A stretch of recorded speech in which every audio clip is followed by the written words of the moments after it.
کیا آپ رزق کی تنگی سے پریشان ہیں؟ کیا محنت بہت ہے لیکن آمدنی میں برکت محسوس نہیں ہوتی؟ کیا کاروبار میں رکاوٹیں آ رہی ہیں، اخراجات بڑھتے جا رہے ہیں، یا آپ کسی ایسی پریشانی میں مبتلا ہیں جس کا حل سمجھ نہیں آ رہا؟ تو آج کی یہ ویڈیو آپ کے لیے بہت اہم ہے۔ آج ہم بات کریں گے سورہ یاسین کے ان مقامات کے بارے میں جہاں مبین کا لفظ آتا ہے، جنہیں بعض لوگ سات مبین بھی کہتے ہیں۔ آخر پر ہم اللہ تعالیٰ سے رزق کے حلال، گھر کی برکت اور مالی پریشانیوں سے نجات کے لیے خصوصی دعا بھی کریں گے، اس لیے یہ ویڈیو کو آخر تک ضرور دیکھیے۔ السلام علیکم معزز سامعین، میرے یوٹیوب چینل وادی نور میں خوش آمدید۔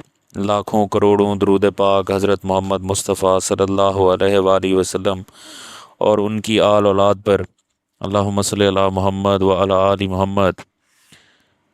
معزز سامعین، قرآن مجید اللہ تعالیٰ کی ایک روشن کتاب ہے۔ یہ صرف پڑھنے کے لیے نہیں بلکہ ہماری زندگی کو سنوارنے، ہمارے دلوں کو سکون دینے اور ہمیں اپنے رب کے قریب کرنے کے لیے نازل ہوا ہے۔ سورہ یاسین بھی قرآن مجید کی ایک عظیم صورت ہے۔ اس میں اللہ تعالیٰ کی قدرت، آخرت، توحید اور اللہ کی نشانیوں کا ذکر ہے۔ جب ہم قرآن کی تلاوت کرتے ہیں تو ہمارا مقصد سب سے پہلے اللہ کی رضا اور اس کا قرب ہونا چاہیے، اور جب انسان اللہ کے قریب ہوتا ہے تو وہ اپنی مشکلات بھی اسی کے سامنے رکھتا ہے۔ اس لیے رزق کی تنگی ہو، قرض ہو، کاروبار کی پریشانی یا کوئی بھی مشکل ہو، سب سے پہلے اللہ تعالیٰ کی طرف رجوع کریں۔ اب آ جائیں کہ یہ سات مبین سے کیا مراد ہے۔ سورہ یاسین میں مبین کا لفظ 7 مرتبہ آتا ہے۔ یہ مقامات سورت کی مختلف آیات میں موجود ہیں۔ بعض لوگ ان 7 مقامات کو جمع کر کے 7 مبین کا عمل کہتے ہیں۔ پہلا مبین سورہ یاسین کی آیت نمبر 12 میں آتا ہے۔ یہ معزز سامعین، اس عمل کو شروع کرنے سے پہلے چند ایک ضروری گزارشات کہ یہ عمل بہت ہی خاص ہے۔ تسخیر رزق اور تونگری حاصل ہوتی ہے اس عمل سے۔ جن لوگوں کے لیے دولت یا تونگری یا رزق کی پریشانی ہو تو وہ یہ عمل مہینے میں ایک بار کریں، نماز عشاء یا بعد نماز فجر۔ یہ بہت اکثیر عمل ہے۔ سورہ یاسین کی آیت نمبر 12 میں پہلا مبین آتا ہے، یعنی فی امام مبین، یعنی یہ ایک واضح کتاب میں۔ یہاں رک کر اللہ تعالیٰ سے ہم دعا بھی کریں گے، اور پہلا مبین اس میں درود ابراہیمی 41 بار ہم نے پڑھنا ہے۔ اس کے بعد آیت نمبر 17 میں دوسرا مبین آتا ہے، اور اس میں الا البلاغ المبین کے الفاظ ہیں، یعنی ہمارے ذمہ تو صرف واضح طور پر پیغام پہنچا دینا ہے۔ یہاں پر لا الہ الا انت سبحانک انی کنت من الظالمین 41 بار پڑھیں گے۔ اور اس کے بعد تیسرا مبین آیت نمبر 24 میں، یعنی انی اذن لفی ضلال مبین، یعنی تب تو میں کھلی گمراہی میں ہوں گا، کہ الفاظ ہمیں ملتے ہیں۔ یہاں یہ تیسرا مبین ہوتا ہے جس میں ہم سورۃ المزمل 3 بار جو ہے وہ پڑھیں گے۔ چوتھا مبین آیت نمبر 47 یعنی 47 میں ان انتم الا فی ضلال مبین کے الفاظ ہیں، یعنی تم تو کھلی گمراہی میں ہو۔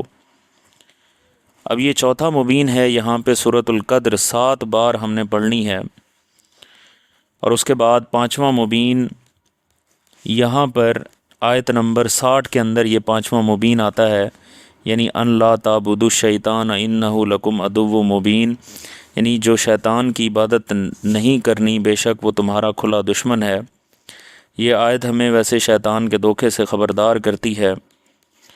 رزق کی تنگی، حرام راستہ اختیار کرنے کا یہاں پہ جواز شیطان سے ہم نے پناہ کی صورت کے اندر مانگنا ہے۔ اور یہ پانچواں مبین اللہ لطیف بعبادہ یرزق من یشاء وہو القوی العزیز، یہ آیت 41 بار ہم نے پڑھنی ہے۔ اس کے بعد آیت نمبر 69 میں چھٹا مبین آتا ہے، یعنی وما علمناہ الشعر وما ينبغي له ان هو الا ذکر وقرآن مبین، یعنی اور ہم نے اسے شعر نہیں سکھایا اور نہ ہی اس کے شایان شان ہے، یہ تو صرف نصیحت اور واضح قرآن ہے۔ اب یہاں پہ یہ چھٹا مبین ہے، اور یہاں یا ارحم الراحمین یا فتاح ہو، اس کو 41 مرتبہ ہم نے پڑھنا ہے۔